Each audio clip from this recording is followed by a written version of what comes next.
Welcome back everyone. In today's video, I wanted to share my thoughts after watching the Hasbro Pulse Fan stream to kick off this year's May the 4th be with you. There were some neat reveals no doubt, but this wasn't the best stream when it comes to the vintage collection. Not necessarily in terms of quality, but quantity. While 2023 is looking stellar for the vintage collection in terms of previous streams and reveals, I was left wanting more today. Sadly, TVC only saw 3 items and no pipelines. First up, we have the deluxe Luke Skywalker and Grogu from the Book of Boba Fett. This is the same Luke Skywalker Jedi Academy figure that will be released on a TVC card, but now comes as a deluxe offering with a number of accessories. The set will be a Target exclusive available for pre-order tomorrow.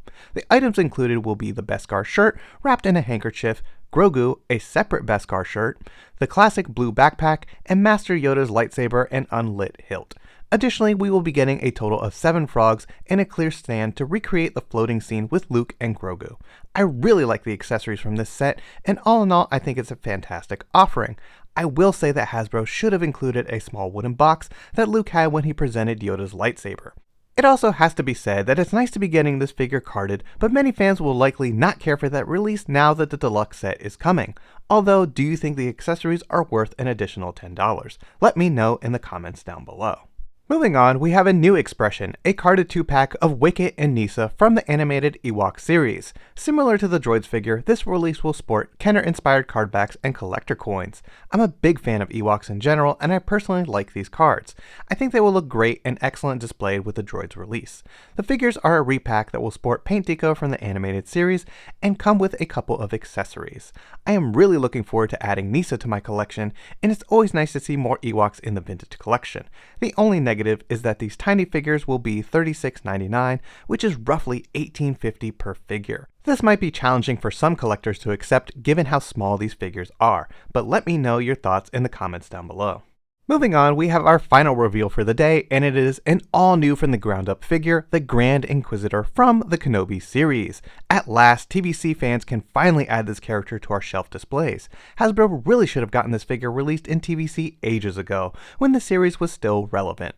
They were able to get all the Inquisitors released in the larger 6-inch scale, and while I'm happy to finally see this character, we still have a lot of catching up to do.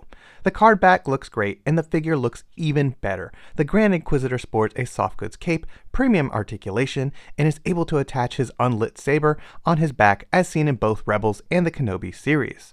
Newly tooled figures are exciting and promote a healthy morale within the community, and I absolutely cannot wait to get this one into my collection. The stream continued with a number of repacks and repaints for the Black Series, but also showcased a few figures that I would love to see in TVC. The Clone Wars young Ahsoka Tano looks amazing, and leaves me horribly disappointed with the repack swivel hip version that we have in the vintage collection.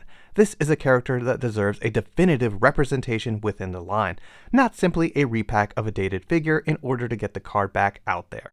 Additionally, I would love to see a better vintage collection General Grievous and a Darth Malgus of the same caliber.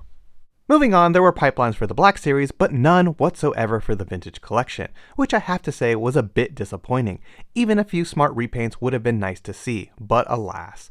I will say that I was jealous of 2 Black Series pipelines, Anakin Skywalker and Padme from The Phantom Menace. We have not seen a proper update for these characters in quite some time, and I would love to see more prequel figures in the vintage collection. While there were no TVC pipelines announced, the Star Wars team did mention that the Vintage Collection HasLab will finally be announced during San Diego Comic-Con, so be ready for that exciting reveal in the future. All in all, we saw some great reveals, but I was definitely left wanting more. But let me know what you think in the comments down below. Did you enjoy the reveals from today's Hasbro Pulse fan stream? What was your favorite reveal? And don't forget to drop a like on this video and subscribe if you're new to the channel. It really helps and is always greatly appreciated. Thanks everyone, and may the Force be with you.